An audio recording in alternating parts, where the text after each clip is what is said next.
Assalamualaikum warahmatullahi wabarakatuh. Pada kesempatan kali ini akan saya sampaikan kisi-kisi UPK PKN, karena ada beberapa yang menanyakan atau mungkin ada beberapa yang belum melengkapi atau belum lengkap. Pada kesempatan kali ini saya sampaikan kisi-kisinya, tidak ringkasan materinya atau trik cepat menghafal atau yang lain. Intinya saya sampaikan cuma soalnya mungkin, tapi ada beberapa yang tambahan mungkin nanti ya, terutama pasal, tentang pasal. Untuk UPK besok yang pertama itu soal tentang norma ya. Soal tentang norma itu kurang lebih ada 6 soal. Ada norma, ada 4 itu contoh, kemudian sanksi, sumber harus kalian hafal, termasuk arti norma itu sendiri. Yang kedua itu tentang urutan bangsa yang pernah datang dan menjajah di Indonesia atau di Nusantara, karena waktu itu Indonesia belum lahir. Indonesia lahir pada 17 Agustus 45. Jadi urutan bangsa yang pernah datang atau menjajah di Nusantara. Di kelas pernah kita sampaikan trik cepat menghafalnya ya. Kemudian tujuan orang Eropa penjajah datang ke Nusantara yang dengan singkatan 3G itu. Urutannya yang ini prioritas utama, goal, emas, ekonomi. Kemudian gospel,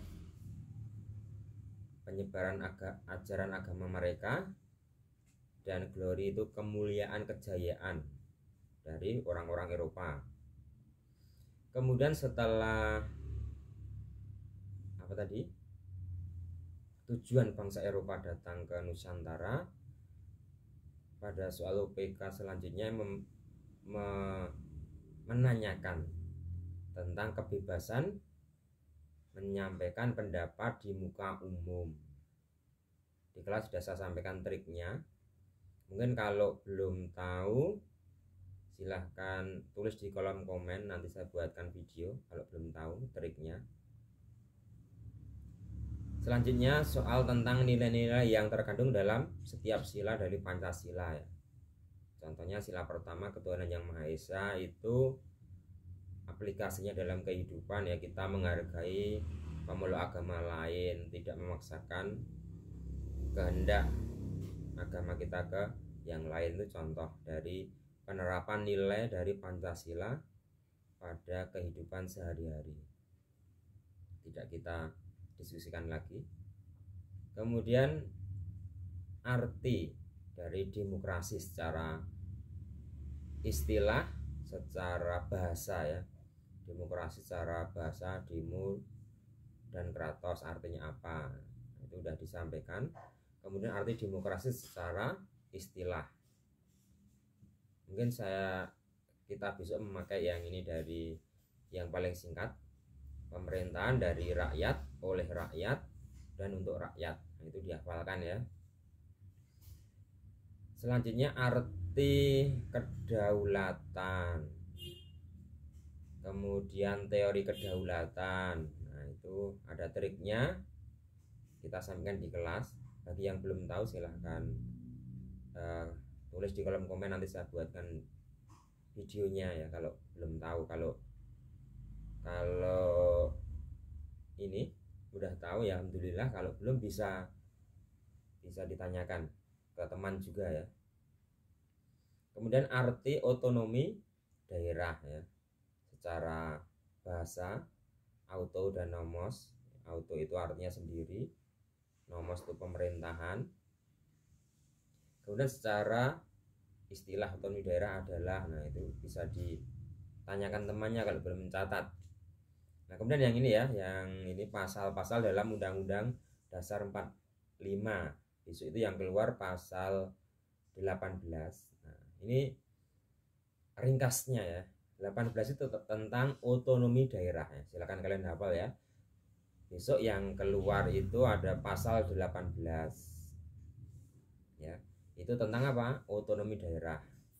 pasal 19 Undang-Undang Dasar 45 itu tentang DPR. Kemudian pasal 27 itu tentang persamaan hukum dan pemerintahan. Pasal 28 tentang kebebasan berserikat dan berkumpul, berorganisasi. Itu istilahnya itu dilindungi atau ini ya, dipayungi pasal 28 Undang-Undang Dasar 45. Kemudian pasal 29 tentang agama. Kemudian pasal 30 tentang pertahanan dan keamanan. Jadi ada satu lagi pasal 1 ayat 1 ya, itu juga keluar. Jadi yang keluar tadi apa? Pasal 18, 19, 27, 28, 29, 30 dan pasal 1. Khusus pasal 1 dihafal mutlak ya. Pasal 1 ayat 1. Negara Indonesia ialah negara kesatuan yang berbentuk republik, itu kamu hafalkan mutlak. Tapi kalau pasal 18, 19, 27, 28, 29, 30 kamu hafalkan yang intinya itu tentang apa ya. Pasal 18 tentang otonomi daerah, pasal 19 tentang DPR, pasal 27 tentang persamaan hukum dan pemerintahan, pasal 28 kebebasan berserikat, berpendapat, berkumpul, pasal 29 tentang agama, pasal 30 tentang pertahanan dan keamanan. Khusus pasal 1 dihafal mutlak. Kalau yang 18 sampai 30 tadi dihafalkan temanya tentang apa, 18 tentang otonomi daerah dan seterusnya. Kemudian pertimbangan pelaksanaan otonomi daerah. Kenapa daerah itu dikasih wewenang untuk menyelenggarakan pemerintahan otonom. Kemudian arti desentralisasi, arti dekonsentrasi ya, desentralisasi adalah, dekonsentrasi adalah, itu dihafal. Kemudian arti kebijakan publik ya, kebijakan publik adalah, kemudian contoh kebijakan publik. Kemudian arti globalisasi ya, tanda-tanda globalisasi. Kemudian dasar dalam pembukaan Undang-Undang Dasar 45 ya, alinea 1 sampai 4 itu yang menjadi dasar dari politik luar negeri itu apa.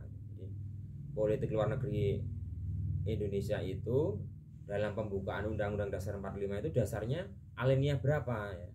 Apakah 1, 2, 3 atau 4 ya, gitu ya. Kemudian faktor pendorong globalisasi ya, kemudian dampak globalisasi ya, dampak negatif pada dampak positif ya. Kemudian arti hubungan internasional. Kemudian soal-soal tentang prestasi diri. Ini insya Allah bisa di logika.